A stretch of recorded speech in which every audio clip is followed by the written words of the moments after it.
لیکن دیکھیے ہم نے آج تک یہ دیکھا آپ کی مدد سے اس کمیونیکیشن کا ہمیں فائدہ رہا ہے. جب کبھی ہم نے اپنے لوگوں کو ریچ آؤٹ کیا ہے, کئی دفعہ تھوڑا گیپ ہوتا ہے, تھوڑی سلونیس ہوتی ہے, لیکن ایونچولی لوگ اس بات کو توجہ دے دیتے ہیں. تو یہ میں سمجھتا ہوں کہ آج اس بات کا ذکر کرنا بڑا ضروری تھا کہ یہ پچھلے ایک ہفتے میں ہمیں یہ ٹرینڈ جو ہے تھوڑا سا واپسی کی طرف جاتا دکھتا ہے. اللہ کرے کہ یہ غلط ہو, لیکن ابھی اعداد و شمار اسی طرح نظر آ رہے ہیں کہ کچھ جو کمی آ رہی تھی وہ رک گئی ہے یا شاید تھوڑا سا واپسی کی طرف. اور ڈاکٹر صاحب ویریئنٹس تو ہمارے اس میں کوئی اور نوٹیسبل چینج نہیں آ رہا ہے, کوئی نئے ویریئنٹس تو نظر نہیں آ رہے ہیں؟ سر ویریئنٹس جو ہیں ہم ڈھونڈتے رہے ہیں اور ہمیں لگاتار دکھتے ہیں.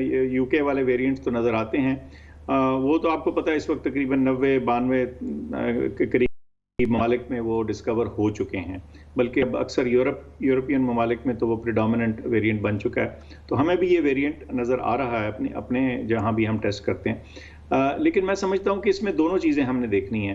ہم نے اپنی احتیاط اور اپنی جو بد احتیاطی ہے اس کے بھی کچھ نتائج ہوتے ہیں, ویریئنٹس اپنی جگہ. اور جیسے میں نے آپ کو پچھلے شو میں یا اس سے پچھلے شو میں کئی دفعہ ذکر کیا تھا کہ یہ تینوں چاروں چیزیں اکٹھی چلتی ہیں.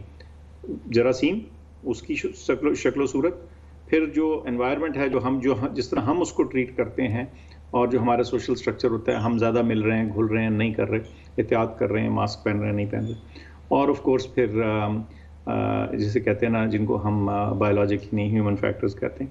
تو یہ سارے آپس میں انٹرمکس ہوتے ہیں. تو میں سمجھتا ہوں کہ اس وقت ہمیں یہ ضرور یاد رکھنا چاہیے کہ یہ وبا ختم نہیں ہوئی, اور یہ جب تک ہماری ایک بہت ساری پاپولیشن کو ویکسین نہیں لگ جاتی اور یہ گلوبلی وبا نہیں ختم ہو جاتی, تو ہم اس پہ جو ہے نا وہ فتح کا بجا نہیں گاڑ سکتے. ڈاکٹر صاحب یہ بھی فرمائیے گا کہ اب اہم موضوع ہے ویکسینیشن. یہ ہمارا بہت ہی ایک اوورال بہت سلو ہو گیا ہے, لیتھارجک ہے پورا اس وقت نظام لگ رہا ہے.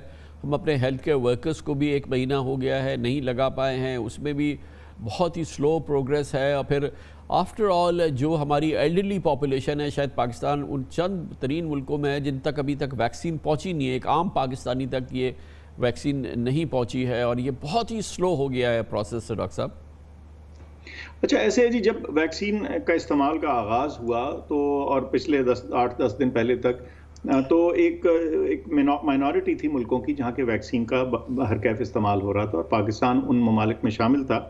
اور ان 125 کے قریب جو ممالک 130 کے قریب جن میں ویکسین کا استعمال نہیں ہو رہا, شکر ہے اس میں ہم نہیں تھے. لیکن یہ بات آپ کی آبزرویشن درست ہے کہ اس کا جو اپ ٹیک ہے یہ ذرا سلو چل رہا ہے. پہلے تو میں ہیلتھ کیئر ورکر کا ذکر کر دوں, پھر ہم عمومی پاپولیشن کا بھی کرتے ہیں کہ وہ بہت اہم وہ بات ہے. ہیلتھ کیئر ورکرز میں فائنلی کچھ تھوڑا سا یہ پک اپ کیا ہے. شروع میں پہلے چند دن, پہلا ہفتہ 10 دن خاصا یہ سلو معاملہ تھا, لیکن یہ جو second half of this month تھا, یعنی یہ پچھلے 30 دن تھے, اس میں جو سیکنڈ ہاف تھا اس میں تھوڑی یہ چیز پک اپ کی ہے. اب کوئی تقریباً 2.25 لاکھ سے اوپر جو ہیں جا چکا ہے یہ فگر, اور یہ انشاءاللہ ہمیں امید ہے کہ اسی مہینے میں مکمل ہو جائے گا. اچھا, جب بھی آپ نئی کوئی چیز لے کے آئیں, ویکسین لے کے آئیں, تو کئی دفعہ ہیلتھ کیئر سسٹم میں بھی اس کا کچھ اوور انالیسس شروع ہو جاتا ہے. لوگ چونکہ ڈاکٹرز نرسز ہوتے ہیں, وہ ڈیٹا بہت ہی زیادہ اوور میں سمجھتا ہوں انالائز کئی دفعہ کرنا شروع کر دیتے ہیں. میرا تو میسج لگاتار اپنے تمام میڈیکل کولیگز کو یہ رہا ہے کہ تمام لائسنسڈ ویکسینز جو ہیں وہ افیکٹو بھی ہیں, اور سب سے بڑھ کے اہم بات یہ ہے کہ ڈیتھ سے یا سیریس سائیڈ ایفیکٹس سے بچانے میں ان کی طاقت جو ہے وہ تقریباً 100% ہے. تو فٹافٹ لگوائیں. تو بہرحال یہ چیز اب چل رہی ہے. آج سے آپ نے دیکھا ہوگا کہ وہ ڈراپ نے 1-2 دن ہوئے, انہوں نے اپروو کر دیا کہ سائنوفارم ویکسین جو ہے وہ 60 سے اوپر کے لوگوں کے لیے بھی انہوں نے اپروو کر دی. تو اس صورت میں اب جو ہیلتھ کیئر ورکر 60 سے اوپر کے تھے, جو اس پہلی ویکسینیشن کی ڈرائیو میں رہ گئے تھے, ان کو بھی ہم نے میسج کیا ہے کہ اب آپ اس کو ویکسین کو لگوا لیں. اب آتے ہیں جنرل پاپولیشن کی طرف, جیسے آپ نے ذکر کیا, اور اس میں بھی ہم ظاہر ہے اوپر سے شروع کریں گے, عمر رسیدہ سے. ان کی خاصی رجسٹریشن تو ہو چکی, لیکن اس کا جو آغاز ہے میں سمجھتا ہوں کہ اگلے چند دنوں میں ہو جائے گا, اور ہمیں بہت امید ہے کہ بڑے ٹھیک طریقے سے ہو جائے گا. لیکن ایگزیکٹ ڈیٹ میں آج آپ کو اس لیے نہیں بتا رہا کہ اپنے آپ کو وہ چیز کہنی چاہیے جس پہ آپ کمٹ کر سکیں. تو 1 دن یا 2 دن آگے پیچھے ہونا جو ہے نا, کی کنسائنمنٹ کب پہنچ رہی ہے, کیا ہے, جو کہ فرسٹ ویک پہ ہم ایکسپیکٹ کر رہے تھے مارچ کے, لیکن پرہیپس وہ ابھی تک تو نہیں آئی ہے. جی یہ ابھی تک نہیں آئی، اور فرسٹ ویک بالکل اب 5 تاریخ ہو گئی، 2 دن رہ گئے فرسٹ ویک کے، لیکن ہمیں امید ہے کہ یہ اگلے چند دنوں میں ہمیں بالکل کلیئرٹی ہو جائے گی کہ اس کی ایگزیکٹ ڈیٹ کیا ہے، اور مجھے امید ہے کہ اسی مہینے میں، اور بلکہ مہینے کے شروع کے پورشن میں ممکن ہے پہلے ہاف میں انشاءاللہ ہم اس کو حاصل کر لیں۔ اس میں کوئی ایسا میں نہیں سمجھتا کہ میجر گیپ یا ڈیلے آئے گا، لیکن یہ ضرور تھوڑا سا ایک گیپ آیا ہے جو ہم نے شروع میں ہمیں ایکسپیکٹیشن تھی اور ہمیں کمیونیکیشن تھی کہ پہلے ویک کی بات ہو رہی تھی، اور اب یہ تھوڑا سا ذرا آگے گیا ہے، لیکن بہرحال اس پہ ایک ایفرٹ بھی چل رہی ہے، اور اگر ہمیں کوئی گیپ دکھا کہ اس سے زیادہ کا ہوگا تو ہم اس کو کور کر لیں گے خریداری کر کے بھی۔ اور اس کے علاوہ میں سمجھتا ہوں کہ ہمیں کچھ اضافی سائن آف فارم جو ہے اس کے ذریعے بھی جسے کہتے ہیں نا اپنی کیمپین کو آگے چلانے میں مدد ملے گی، تو انشاءاللہ کوئی گیپ نہیں آئے گا۔ لیکن یہ بات آپ کی بالکل درست ہے کہ اگر ہم نے اپنا وہ 40-50 ملین لوگوں کو کور کرنے کا ٹارگٹ جو ہمارا اس سال کا ہے وہ میٹ کرنا ہے، تو ہمیں جو پریزنٹ پیس ہے اس کو بہت تیزی سے بڑھانے کی ضرورت ہوگی، خاص طور پہ جب ہم عمومی پاپولیشن پہ، عوام الناس کی طرف آتے ہیں، ہیلتھ کیئر ورکر سے ہٹ کے۔ تھینک یو سو مچ، بہت بہت شکریہ ڈاکٹر فیصل سلطان، وزیر اعظم کے معاملے خصوصی برائے صحت ہمارے ساتھ تھے۔ کرونا کا ہی موضوع آگے بڑھتا ہے اور اس کا شکار ہو گیا ہے پی ایس ایل کا ٹورنامنٹ جو بڑی زبردست طریقے سے آگے بڑھ رہا تھا، مگر جیسا کہ ابھی ہم نے ذکر کیا تھا مریض بڑھ رہے ہیں اور مریضوں میں اچانک کرونا کے کھلاڑی پی ایس ایل کے کھلاڑی شامل ہو گئے کرونا کے مریضوں میں، اور اس میں مسلسل اضافہ ہو رہا تھا۔ بالآخر پاکستان کرکٹ بورڈ کو اس ٹورنامنٹ کو ہی فی الحال ختم کر دینا پڑا ہے، ملتوی ہو گیا ہے۔ اس میں صرف کھلاڑیوں کا قصور نہیں ہے، ہر ٹیم کی مینجمنٹ کا قصور ہے، پاکستان کرکٹ بورڈ کا قصور ہے۔ بے پناہ بد احتیاطی ہم نے دیکھی، اس کی بات کرتے ہیں چھوٹے سے وقت کے بعد۔ کون نہیں جانتا کہ پاکستان میں اب بھی کرونا جاری و ساری ہے، روزانہ اموات ہو رہی ہیں، مریض سامنے آتے ہیں اور ہر لحاظ سے شدید احتیاط کی ضرورت ہے، مگر جب سے پاکستان سپر لیگ یعنی پی ایس ایل کا آغاز ہوا ہے لگ نہیں رہا تھا کہ یہاں پر کسی کو احساس ہے کہ یہ ملک اور یہ زمانہ کرونا کا ہے۔ ہر جانب ہم نے غیر ذمہ داری دیکھی، چاہے وہ پی سی بی ہو یا فرینچائز کے اونرز ہوں یا ٹیم مینجمنٹ ہو، اور کھلاڑیوں کا کیا کہنا ہے، ایک ریلیکس ایٹیٹیوڈ تھا جو ہر طرف نظر آیا، اور پھر وہی ہوا جس کا ڈر تھا، کرونا نے پی ایس ایل ٹورنامنٹ کی ہی وکٹ اڑا دی۔ پی ایس ایل جسے 16 مارچ تک جاری رہنا تھا کل اچانک ملتوی کرنا پڑا جب 6 کھلاڑیوں اور 1 آفیشل میں کرونا ٹیسٹ مثبت آ گیا۔ تعجب کی بات یہ ہے کہ بائیو سیکیور ماحول کے باوجود، سو کالڈ ببل کے باوجود 13 روز میں 7 کرونا کی کیسز سامنے آ گئے، اور گھبراہٹ کے بارے پاکستان کرکٹ بورڈ کو پی سی ایل کے 6 ایڈیشن کو غیر معینہ مدت تک کے لیے ملتوی کرنا پڑا۔ بہت شرم اور افسوس کی بات ہے کہ ہم نے اتنی محنت کر کے پاکستان میں سیکیورٹی کے معاملات میں قابو پائے تھے، تو اب کرونا کے ایس او پیز پر عمل درآمد نہ کر سکے، اور اسی وجہ سے ایک کیفیت ہوئی ہے۔ فرینچائز اونرز کہتے ہیں کہ پی سی بی نے بائیو سیکیور ماحول کو فول پروف نہیں بنایا، کرونا ایس او پیز پر عمل درآمد میں بھی پی سی بی ناکام رہا، جبکہ پی سی بی کہتی ہے کہ غیر معمولی حالات میں کامیابی اسی وقت حاصل ہو سکتی ہے جب تمام لوگ ایک پوچھ پر ہوں، اور ساتھ ہی انفرادی ذمہ داری بھی اہم ہوتی ہے۔ اپنی جانب سے غلطیوں کی نشاندہی کی تحقیقات اور غلطیوں سے سیکھنے کا عزم اپنی جگہ، مگر ایسی نوبت ہی کیوں آئی کہ اب پی سی بی مینجمنٹ اتنی نااہل ہے کہ ایک ٹورنامنٹ کرانے کا بیڑا کھانے کے بعد اسے انجام تک نہیں پہنچا سکتی؟ اور کیا سارا قصور پی سی بی کا ہی ہے؟ کیا فرینچائز اونرز کو، کھلاڑیوں کو ان کی ذمہ داریوں سے بالکل فارغ کر دینا چاہیے؟ کیا ان کھلاڑیوں نے، کیا فرینچائز اونرز نے، کیا ان کی مینجمنٹ نے وہ سب کچھ کیا جو اس وقت کا تقاضا تھا؟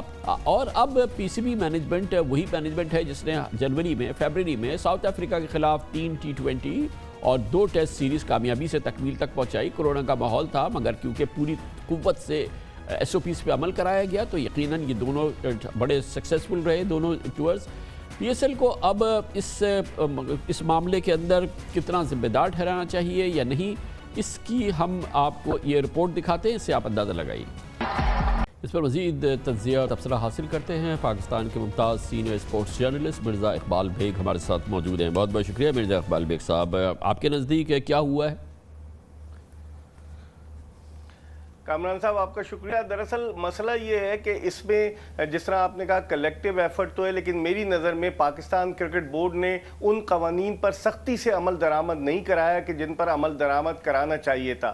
میرے خیال میں جو پروجیکٹ ہیڈ تھے اس پی ایس ایل کے، جب شعیب نبید کے استعفے کے بعد وہ ڈائریکٹر کمرشل پی سی بی کے بابر حامد صاحب بنے، ان کو کچھ پتہ نہیں تھا. اور آپ مزے کی بات ہے، سونے پہ سہاگا، جب وسیم خان صاحب پریس کانفرنس کر رہے تھے تو ان کے دائیں جانب ڈاکٹر سہیل سلیم بیٹھے ہوئے تھے جنہوں نے بایو سیکیور ببل میں ان پٹ دیا تھا، اور وہ بایو سیکیور نہیں رہا، خالی بایو ببل ہو کر رہ گیا. اور ان کے بائیں جانب پروجیکٹ ہیڈ بیٹھے ہوئے تھے بابر حامد صاحب کہ جو پوری پی ایس ایل کو چلا رہے تھے. میرے خیال میں نا تجربہ کاری، انکمپیٹنسی، جس کی وجہ سے یہ سب کچھ ہوا. کیونکہ آپ نے الاؤ کیسے کیا فرینچائزز کو؟ اگر وہ رولز کو توڑ رہی ہیں لیکن تو پی سی بی کے اندر ہے. بتائیے گا جیسے کہ ملکی سطح پر ہوتا ہے، این سی او سی ایک آرڈر جاری کرتا ہے کہ آپ فاصلہ رکھیں، آپ ہاتھ نہ ملائیں، ریسٹورنٹس کے اندر راستہ فرق ہونا چاہیے، فاصلہ ہونا چاہیے، مساجد میں یہ ہونا چاہیے. مگر جس نے کرنا ہے اگر وہ نہیں کر رہا تو وہ کیسے ہوگا؟ اگر یہ کھلاڑی، یہ مینجمنٹ، یہ جتنے فرینچائز اونرز تھے، کیا ان کو نہیں پتا تھا کہ کرونا ہے؟ کیا ان کو نہیں پتا تھا کہ کیا کرنا ہے اور کیا نہیں کرنا ہے؟ اس میں پی سی بی کا کوئی ڈنڈا ہونا چاہیے تھا جو ان کے سر پہ پڑتا رہتا کہ یہ کریں یا نہ کریں. تو ان کو کیسے بری ذمہ ہم کر سکتے ہیں؟ ان کو ہم بری ذمہ نہیں کر سکتے کامران صاحب، لیکن مسئلہ یہ ہے کہ پی سی بی کے بینر تلے یہ لیگ ہو رہی تھی اور پی سی بی کو ان کو کرنا چاہیے تھا. پی سی بی بیک فٹ پر اس وقت گئی جب دو کھلاڑی، ایک کھلاڑی وہاب ریاض اور ڈیرن سیمی کا جو ہے انہوں نے بایو سیکیور ببل کو توڑا. ان پر 3 دن کا کوارنٹین لگایا گیا، لیکن جب انہوں نے اپلیکیشن دی تو اس کے بعد پی سی بی نے فوراً یو ٹرن لے لیا، ان کو الاؤ کر دیا. اگر آپ وہیں سختی دکھاتے تو پھر دوسروں کے لیے ایک مثال بنتی. میں سمجھتا ہوں تھوڑی سی نرمی برتی گئی. اور پی سی بی کے آفیشل بھی کامران صاحب، میں پوری پی ایس ایل کے 14 میچز میں موجود تھا، آفیشل جو سامنے وی وی آئی پی انکلوجر تھا وہاں سیلفیاں بنا رہے تھے. جب آپ خود انکریج کر رہے ہیں، وہاں فرینچائز کے اونر کو بھی میں نے دیکھا، جب آپ خود انکریج کر رہے ہیں، آپ آ کر اپنی فیملی کو انٹرٹین کر رہے ہیں، آپ بایو سیکیور ببل میں بھی رہ رہے ہیں، سمجھ میں نہیں آتا تھا. میرے خیال میں تالی دونوں ہاتھوں سے بچتی ہے، لیکن زیادہ قصور میں سمجھتا ہوں پاکستان کرکٹ بورڈ کا ہے. کیونکہ جس طرح آپ نے شروع میں کہا کہ پاکستان کرکٹ کی ساکھ کو نقصان پہنچا ہے. اب کون سی ٹیم پاکستان کا دورہ کرے گی؟ ایک 3 مارچ 2009 کو گدافی اسٹیڈیم لاہور کے باہر اٹیک ہوا تھا سری لنکن ٹیم پر، اور ایک 4 مارچ 2021 کو یہ کرونا کا جو واقعہ ہوا جس سے پی ایس ایل متاثر ہوئی. یہ پاکستانی کرکٹ کی تاریخ کے سیاہ ترین دن ہیں.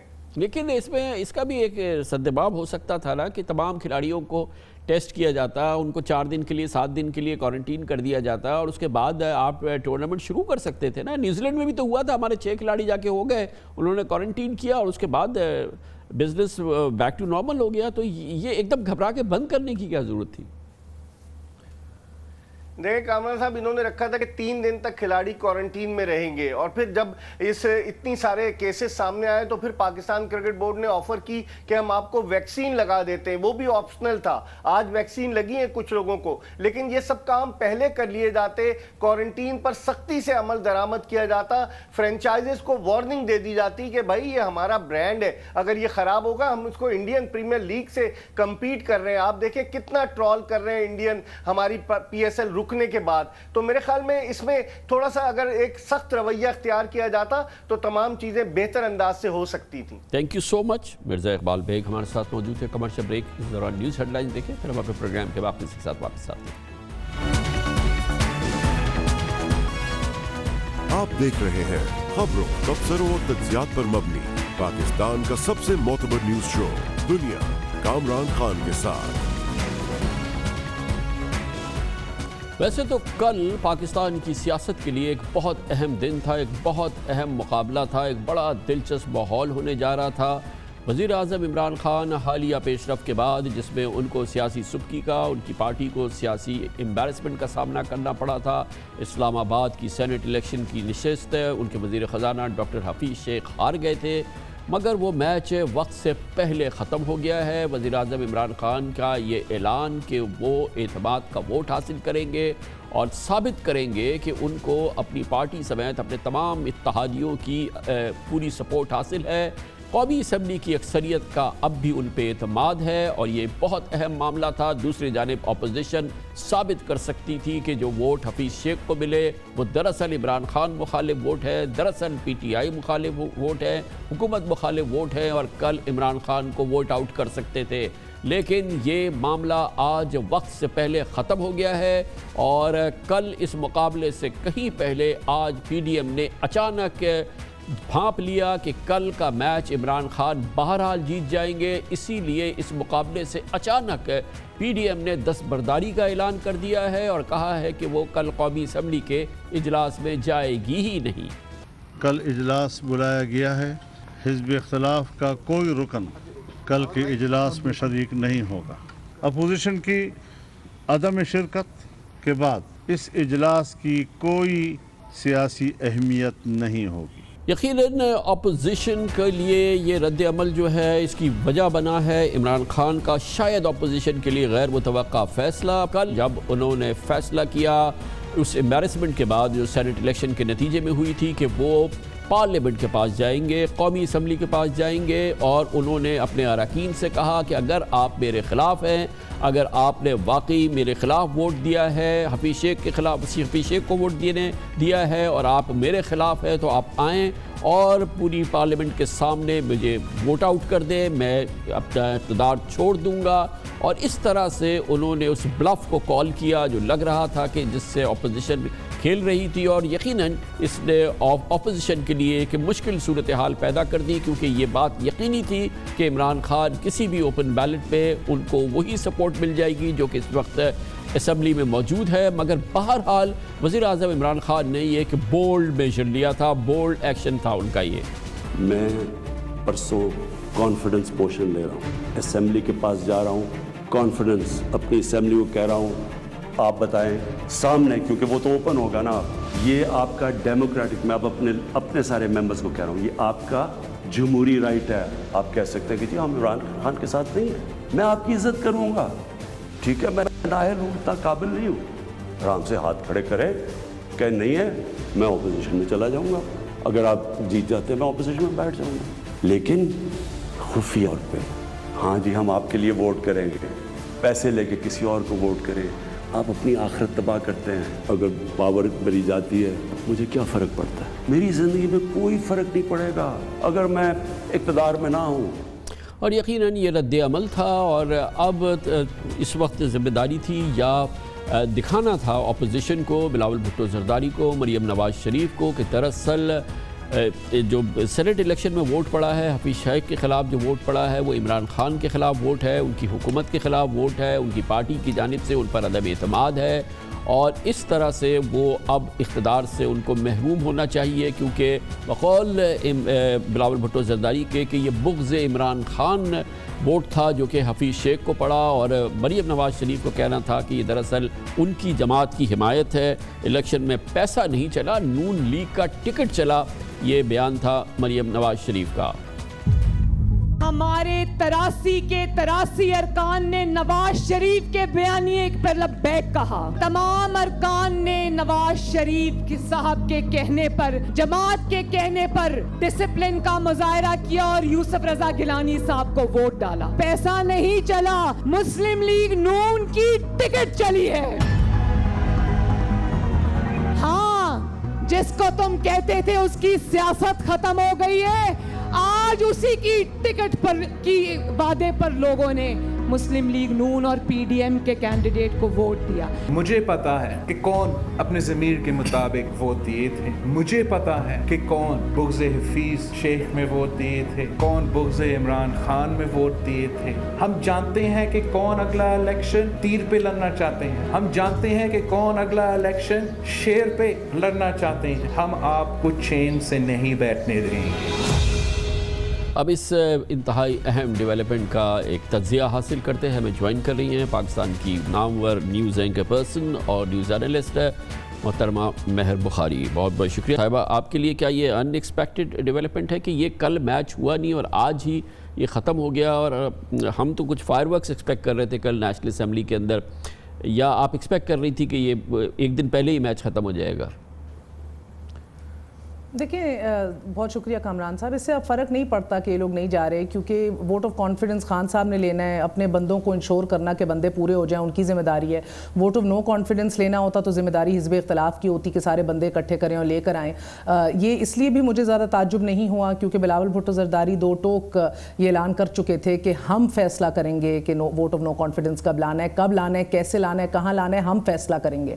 تو کچھ تو پک رہا ہے, کوئی تو ان کی ڈیولپمنٹس اور کام پیچھے معاملات جو ہیں وہ طے پا رہے ہیں. اینڈ یہ پریمپٹ کیا, آپ نے بجا فرمایا, یہ بڑا دلیرانہ فیصلہ تھا عمران خان صاحب کا, مگر پریمپٹ بھی کیا. سینٹ الیکشنز کے بعد جب یوسف رضا گیلانی جیت گئے تو رات گئے جو اہم بیٹھک لگی تھی, میری ایک سینئر وزیر سے بھی بات ہوئی, انہوں نے کہا کہ ہم چاہ رہے ہیں کہ اس سے پہلے کہ سینٹ کا چیئرمین بھی منتخب ہو اور اس سے پہلے کہ مزید اور وقت دیا جائے حزب اختلاف کو کہ ہمارے رینک اور فائل کے اندر کچھ خرید و فروخت اور توڑ پھوڑ کریں اور مسئلہ اور اپنے معاملات کو پکا کریں, ہم اس سے پہلے ہی اس کو پریمپٹ کر کے ووٹ آف کانفیڈنس لے لیں. قانونی طور پہ تو ہی ڈیڈنٹ نیڈ ٹو, یہ ان کا اپنا فیصلہ تھا, انہوں نے کیا, صحیح کیا, پریمپٹ کیا اپنی طرف سے, بڑا زبردست ایک اسٹروک کھیلا ہے. مگر does that mean he is out of the woods? Does that mean کہ وہ خطرے سے نکل گئے ہیں؟ That doesn't mean that at all, because جو گراؤنڈ ریالٹی ہے وہ تو بالکل ہی اکثر مختلف ہے. تو اب آپ کو کیا لگتا ہے کہ جو اگلی بیٹل ہے چیئرمین سینٹ کی, تو اس میں اپوزیشن کی آپ کے نزدیک کیا جو سینٹ حفیظ شیخ کا الیکشن ہوا ہے وہ ریفلیکٹ ہوگا چیئرمین سینٹ کے الیکشن میں بھی, اور عمران خان کی یہ جو بہرحال ووٹ آف کانفیڈنس جو ہے پارلیمنٹ سے یا نیشنل اسمبلی سے مل جانا, جو ان کی ایک نیولی فاؤنڈ اسٹرینتھ ہوگی وہ کنٹریبیوٹ کرے گی؟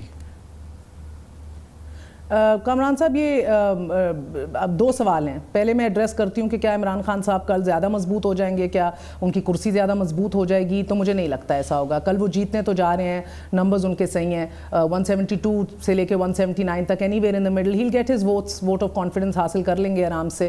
مگر کیا ایک نیو فاؤنڈ مضبوطی ہوگی یا ایک نیو فاؤنڈ آپ طاقت دیکھیں گے عمران خان صاحب کی as chief executive? I don't think so, کیونکہ دیکھیں ایک بار جب کرسی ہل جائے یا قلعے کی ایک دیوار کمزور ہو جائے, اور جو یہ دیکھ چکی ہے حزب اختلاف کہ اس قلعے کی کون سی دیوار کمزور ہے, تو اس کے بعد ہم نے تاریخ میں بھی ہمیشہ دیکھا ہے کہ وہ کرسی پھر سے مضبوط نہیں ہوتی. آپ ذوالفقار علی بھٹو صاحب کے ٹائم سے دیکھ لیں, وہ نیگوسیشنز کے لیے بیٹھ بھی گئے, مگر اس کے بعد بھی واٹ ایور انفولڈڈ ہوا, غلام اسحاق خان صاحب نے نکال دیا نواز شریف صاحب کو, وہ واپس بحال ہو کر آ گئے. تو آپ کتنا ٹائم دے رہی ہیں اس عمران خان کو جو آپ کے نزدیک جو ہے وہ اب بہت زیادہ کمزور ہو گئے ہیں؟ ہفتے, مہینے, ایک آدھ سال, کیا آپ کو لگتا ہے کب ڈسلوج ہو جائیں گے؟ دیکھیں میں ٹائم نہیں دوں گی, آئی تھنک اٹس انفیئر کہ میں ٹائم دوں, مگر میں یہ ضرور کہوں گی کہ وہ کمزور فوٹنگ پہ آ چکے ہوئے ہیں. ان کی اپنی رینک اینڈ فائل کے اندر, پارلیمانی اسٹرینتھ کے اندر کمزوریاں بھی سب کے سامنے آ گئی ہیں. دوسرا, آئینی اداروں کے ساتھ جب کھل کے ایک چیف ایگزیکٹو کی اس طرح کی بات ہو جائے کہ ایک بدمزگی آ جائے تحریری طور پہ, اور یہ عوام سے خطاب کرنے میں چیف ایگزیکٹو کہہ رہے ہیں, وہ تحریری طور پہ اس طرح کا جواب دے رہے ہیں, ویری ان پروفیشنل. گو کہ اس کو بہت سے لوگ اس طرح بھی انٹرپریٹ کر رہے ہیں کہ یہ تو الیکشن کمیشن کی نیو فاؤنڈ اختیارات و امپاورمنٹ ہے جو ہم کب سے منتظر تھے دیکھنے کے لیے, but it's in bad taste. I feel جب آئینی اداروں سے بھی آپ کی ٹکر اتنی کھل کے عام ہو جائے تو مشکل ہوتا ہے کہ آپ معاملات چلا سکیں. اخلاقی طور کے اوپر بھی آپ دیکھیں گے کہ مزید کمزور ہوتے چلے جائیں گے. دو تین ڈفرنٹ ایسپیکٹ, کس جماعت کی, کس حکومت کی, کس کی بنی ہے الیکشن کمیشن؟ تو بیچارہ سب سے مظلوم آئینی ادارہ ہے جس کو کسی نے کسی الیکشن کے بعد بخشا ہی نہیں ہے, تو اس میں کون سی نئی بات ہے؟ جی اچھا, مظلوم ادارہ ہے, اب تو مظلوم نہیں رہا نا, آج کل تو اس کی بڑی واہ واہ ہو رہی ہے کامران خان صاحب کہ یہ تو نیو فاؤنڈ امپاورمنٹ دکھا رہے ہیں. ڈسکا کے بعد آپ دیکھیں 20 پولنگ سٹیشنز کے بارے میں سے ایون جو کینڈیڈیٹ تھیں پی ایم ایل این کی, انہیں تحریری طور پہ شکایت کی, انہیں پورا الیکشن ریکال کر دیا, اس کے بعد پوری بیوروکریسی کو بلا لیا, جواب طلب کر لیا, even I G, chief secretary, سب کو بلا لیا اور کل عدم کر دیا, پھر نیو الیکشنز کال کر دیے. ادھر آپ دیکھیں چاہتے تو نہ نوٹیفیکیشن دیتے یوسف رضا گیلانی صاحب کا, کہتے کہ جب تک ویڈیو کی پوری فورینسک فورنزک نہیں ہوگی, ہم نہیں آواز کی تصدیق کرائیں گے اور تمام معاملات کی چھان بین کریں گے, ہم نوٹیفائی نہیں کرتے. مگر دیکھیں نا کہیں تو آپ کو فرق نظر آ رہا ہے. تو یہ آپ کی بات ٹھیک ہے, ہو سکتی ہے درست کہ یہ کون سا ادارہ ہے جس سے ٹکر لے کے آپ بھگتے ہیں, مگر it doesn't go down well. ایک پرسیپشن ہوتی ہے, politics is all about perception.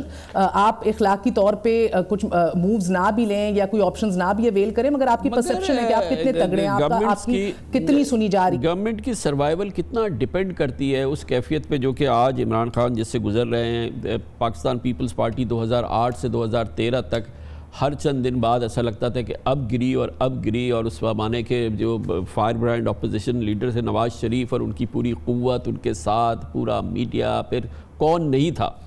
مگر پورے 5 سال انہوں نے پورے کیے. جناب نواز شریف کے ساتھ کبھی 2/3 اکثریت, کبھی 2/3 اکثریت جتنی اکثریت ہے, مگر وہ آؤٹ ہو جاتے ہیں. تو یہ کہاں اس چیز میں کاؤنٹ ہوتا ہے کہ سینٹ میں 174 ملے اور پھر ووٹ آف کانفیڈنس میں 179 ملے, اس سے عمران خان سروائیو کرے گا یا گر جائے گا؟ یہ کہاں میٹر کرتا ہے؟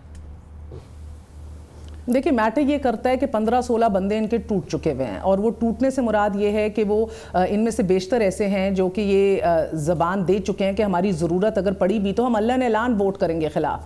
ہم وہ اوپن بیلٹنگ کے لیے بھی تیار کھڑے ہوئے تھے. اب اس کے عوض یہ الگ ڈیبیٹ ہے کہ یہ ضمیر کا ووٹ تھا یا نہیں تھا, وہ تو اب آپ کو پتہ, مجھے لگتا ہے سب پہ واضح ہو گیا. کیا صرف معاملہ 15 کا ہی ہے؟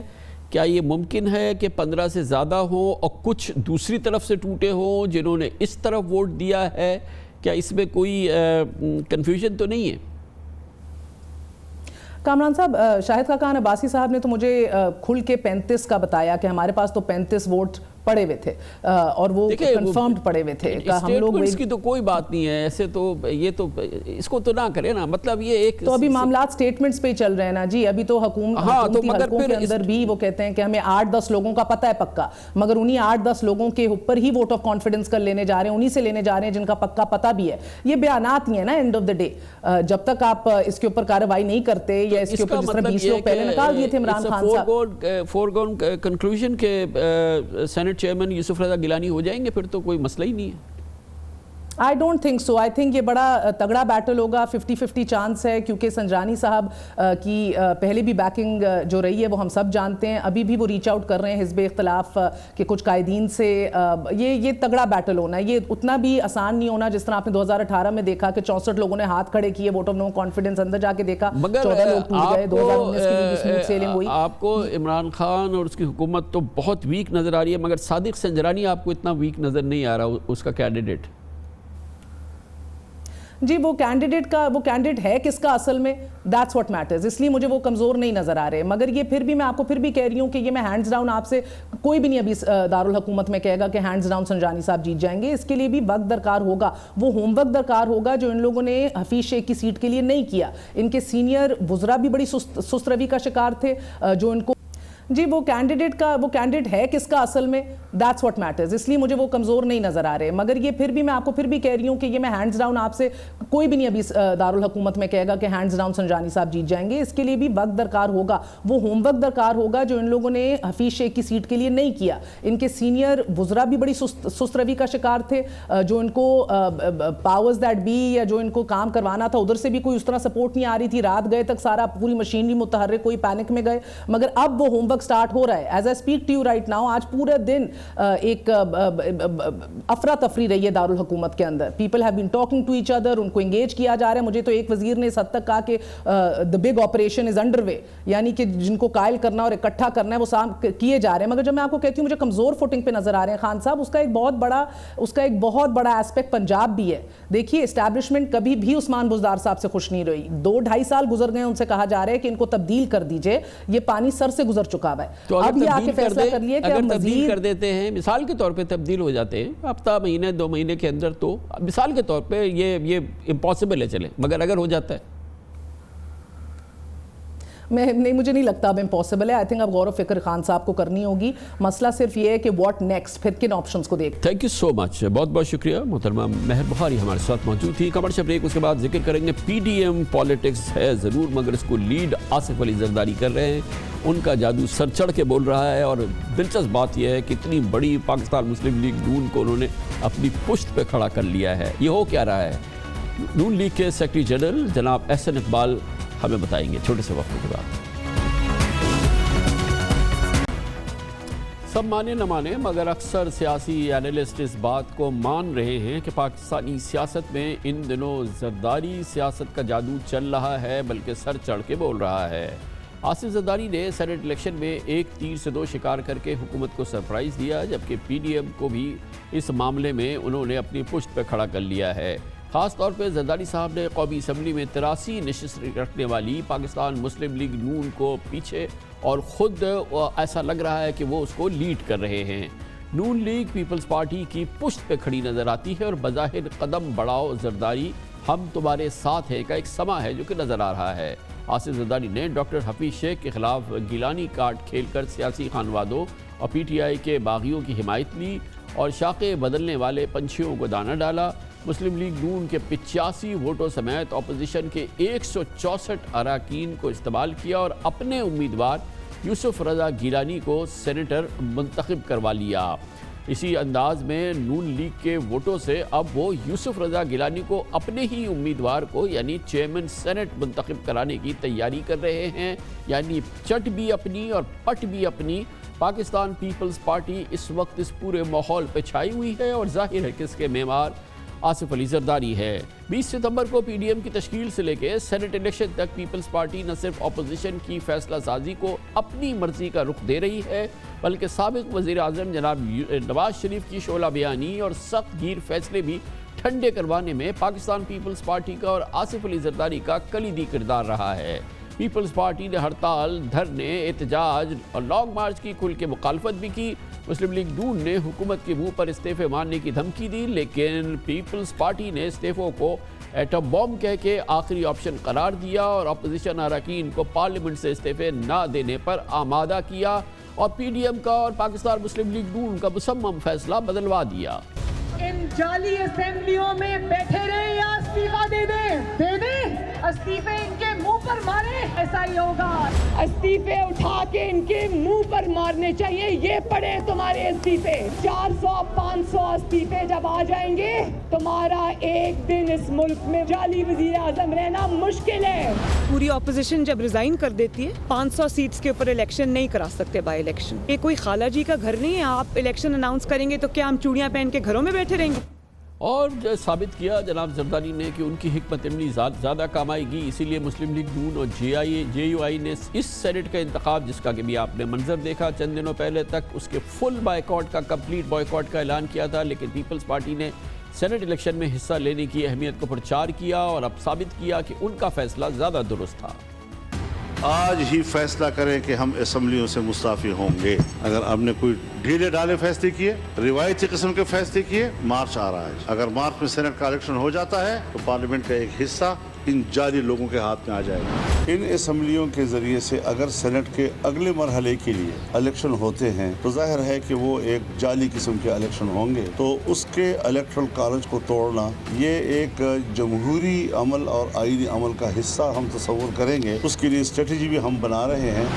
ایک اور معاملے میں جہاں آصف علی زرداری صاحب کی حکمت عملی کام آئی اور مسلم لیگ نون کو مجبور کیا گیا کہ وہ ضمنی الیکشن نہ لڑنے کا فیصلہ واپس لے، پیپلز پارٹی نے نہ صرف یہ کہ ضمنی الیکشن لڑنے کا اعلان کیا بلکہ الیکشن کمیشن کو ضمنی الیکشن کے انعقاد کے لیے خط لکھا اور نشاندہی کرائی کہ قومی اور صوبائی اسمبلی کی نشستیں اگر خالی رہی تو سینٹ کا الیکٹرل کالج نامکمل رہے گا، اور اس طرح سے بھرپور انداز سے ضمنی الیکشن کروائے اور پاکستان مسلم لیگ نون اور پی ڈی ایم کو بھی اس پر قائل کر دیا۔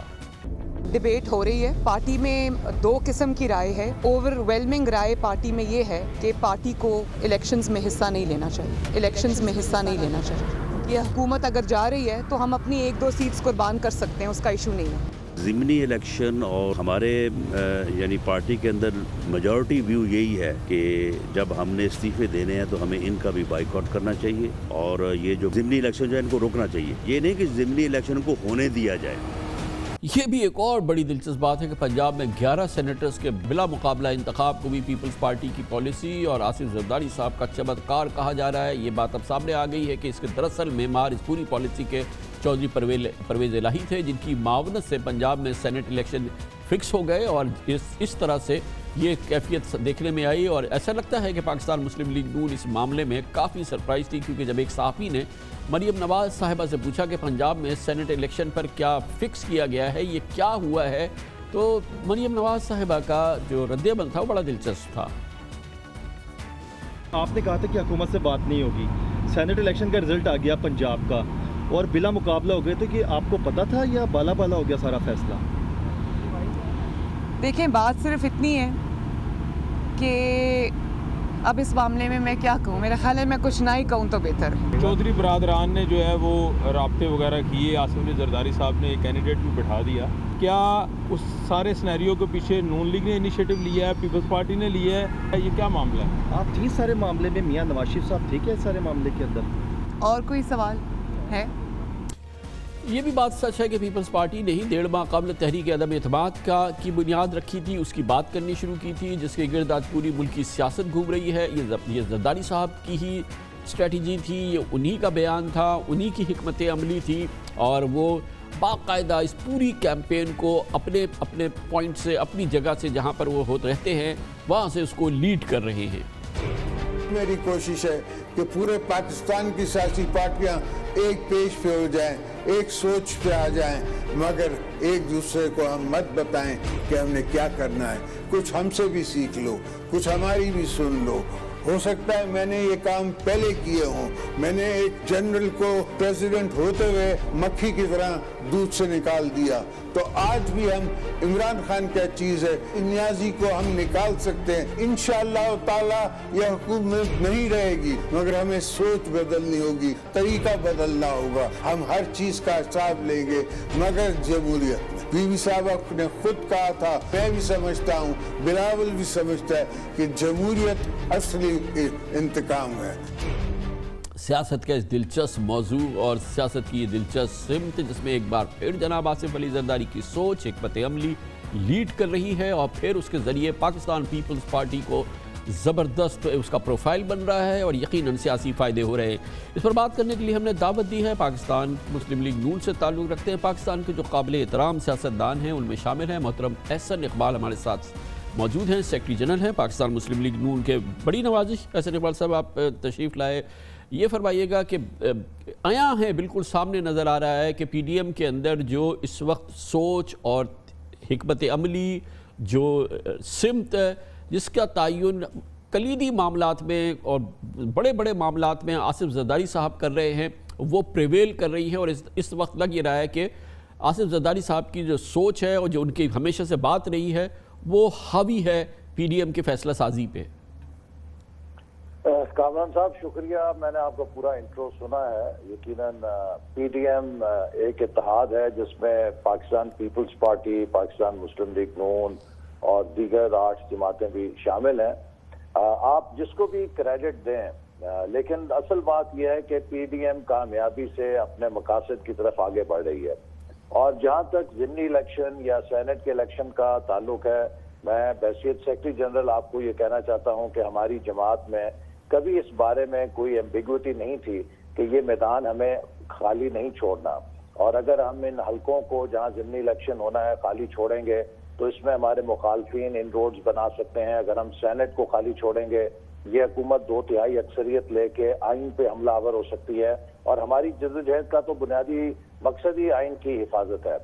آپ نے یہ بھی کہا کہ ہم نے قومی اسمبلی کے اندر پیپلز پارٹی کے کینڈیڈیٹ کو سپورٹ کیا۔ ہم نے یقیناً کیا اس لیے کہ یوسف رضا گیلانی صاحب کا بحیثیت سابق وزیر اعظم، بحیثیت سابق اسپیکر جو اسٹیچر تھا، وہ اس لائق تھا کہ ہم ان کو سپورٹ کرتے، وہ ایک وننگ کینڈیڈیٹ کی صورت میں کامیاب ہو سکتے تھے۔ لیکن یہ کہنا کہ یہ کوئی سنگل ویٹ ٹرانزیکشن ہے جہاں ہم دوسری جماعتوں کو سپورٹ کرتے ہیں، دوسری جماعتیں ہمیں بھی سپورٹ کرتی ہیں۔ نوشہرہ کا بائی الیکشن تھا، وہاں پر پیپلز پارٹی نے پوری طرح ہمارے امیدوار کو سپورٹ کیا، اور ہمارا امیدوار پرویز خٹک صاحب کے گھر میں نوشہرہ کے اندر ضمنی الیکشن کے اندر کامیاب ہوئے۔ اسی طرح جہاں کہیں اور ضمنی الیکشن ہوا، چاہے وہ وزیر آباد کا تھا، چاہے ڈسکا کا تھا، وہاں پہ پیپلز پارٹی نے ہمیں پوری طرح سپورٹ کیا۔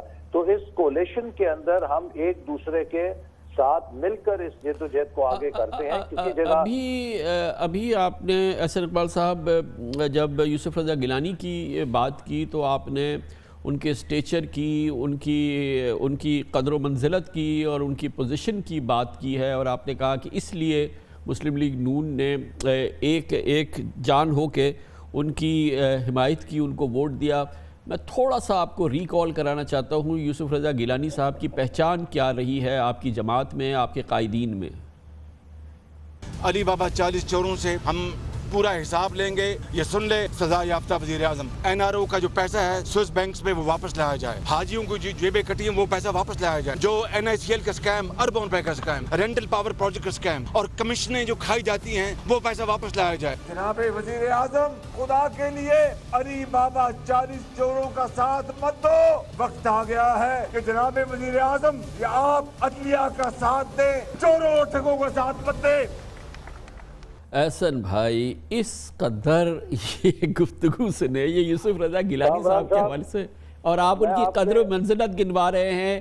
پاکستان مسلم لیگ نون کے آپ جیسے 83 اراکین میں کسی نے یہ نہیں کہا کہ جی یہ ہم سے کیا آپ کہہ رہے ہیں اس کو ووٹ دینے کے لیے۔ آپ کے سوال کا جواب میں تب دوں کہ اگر آپ اس کے ساتھ ہی وہ تمام ٹیپس بھی سنوا دیں کہ حضرت مولانا عمران احمد نیازی صاحب نے MQM کے بارے میں کیا کہا، آج وہ ان کے اتحادی ہیں۔ انہوں نے کاف لیگ کے چودھری برادران کے بارے میں کیا کچھ الفاظ بولے تھے، آج وہ ان کے بہت بھائی اور اتحادی ہیں۔ انہوں نے اپنے وزیر داخلہ شیخ رشید صاحب کے بارے میں کیا کچھ بولا تھا، وہ آج ان کے وزیر داخلہ ہیں اور ان کے سینے کا چین ہے۔ تو میں سمجھتا ہوں کہ جو کچھ حضرت مولانا عمران نیازی صاحب اپنے حلیفوں کے بارے میں ماضی میں کہہ چکے ہیں، ہم نے تو اس کے مقابلے میں بہت کم کہا ہوا ہے۔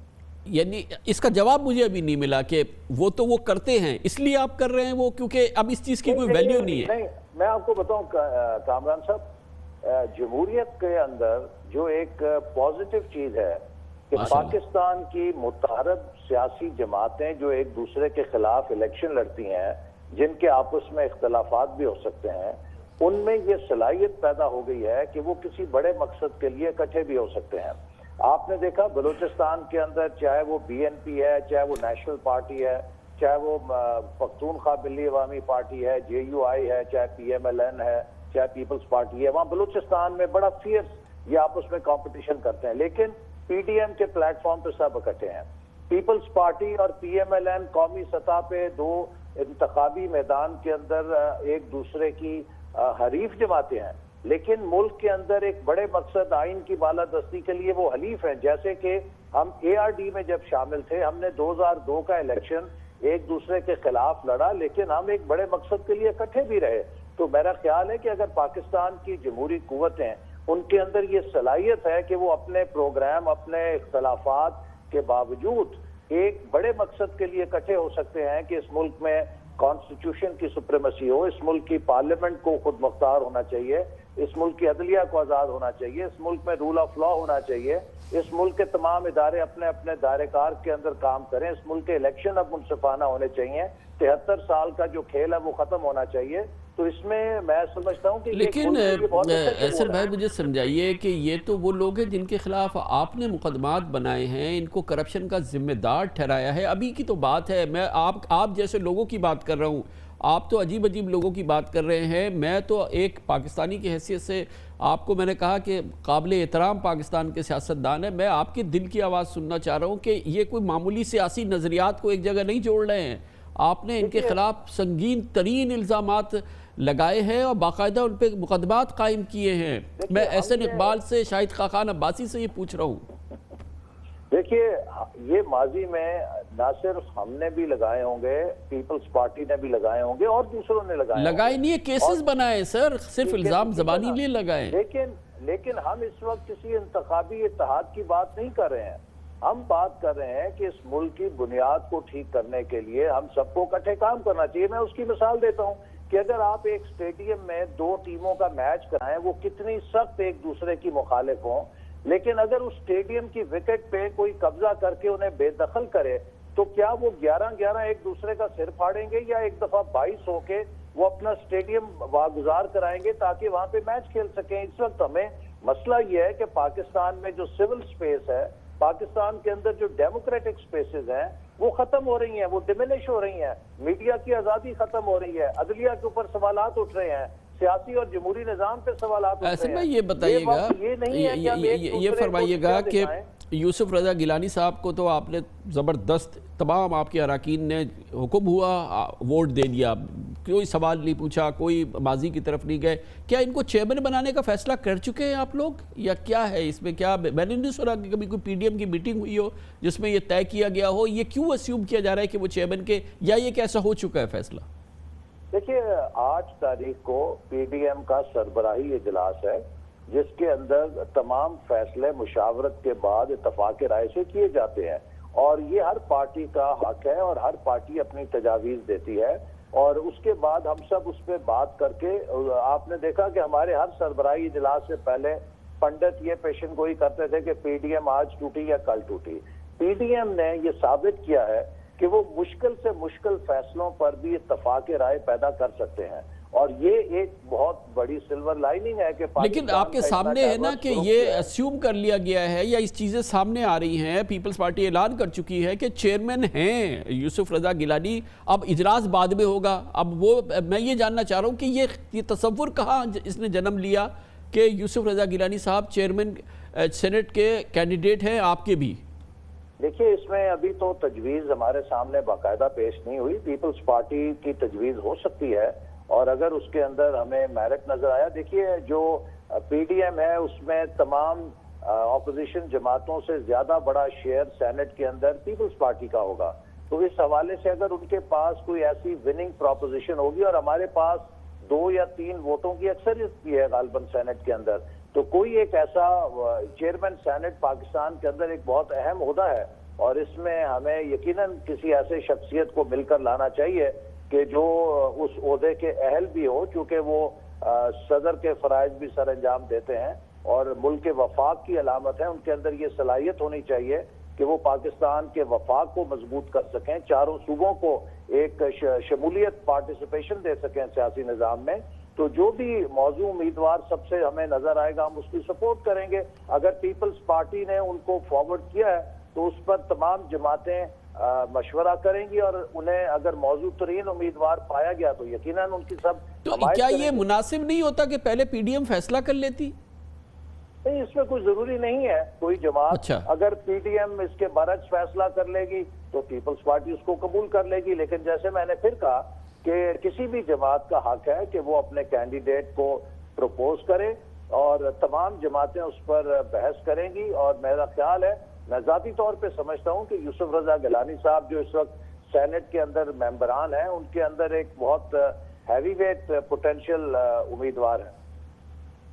تھینک یو سو مچ، بہت بہت شکریہ جناب احسن اقبال ہمارے ساتھ تھے، سیکرٹری جنرل پاکستان مسلم لیگ نون. کمرشل بریک، اس کے بعد ذکر کریں گے الیکشن کمیشن آف پاکستان نے پہلی بار حالیہ سالوں میں ہم نے دیکھا ہے کہ تنقید کا اور اس پر جو الزامات لگ رہے ہیں اس کا جواب دیا، اخلاقیات کا درس دیا آج وزیر اعظم کو بھی اور ان کی کابینہ کے اراکین کو بھی. اس کی بات کرتے ہیں چھوٹے سے وقفے کے بعد.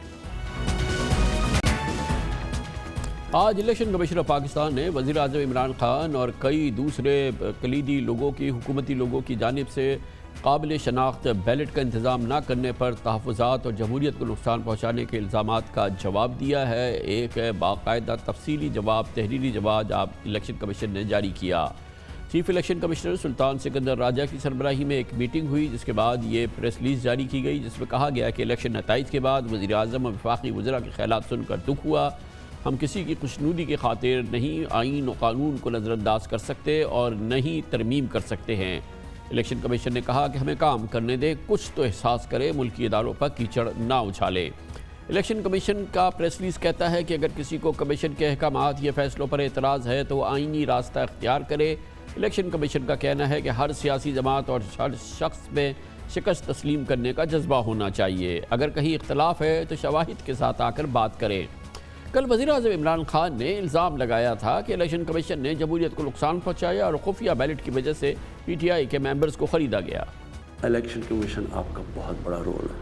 آپ کی سب سے بڑی ذمہ داری صاف اور شفاف الیکشن. آپ نے عدالت میں کیوں جا کے کہا کہ جی خفیہ بیلٹ ہونی چاہیے؟ پھر جب آپ کو سپریم کورٹ نے موقع دیا کہ انہوں نے آپ کو کہا کہ ہاں اس دن سیکرٹ بیلٹ کروا لو، لیکن اس کے بعد ان کی آئیڈینٹیفیکیشن رکھو بیلٹ کی کہ ہم مثلا آج پتہ چلوانا چاہتے ہیں جی ہمارے 15-16 لوگ جو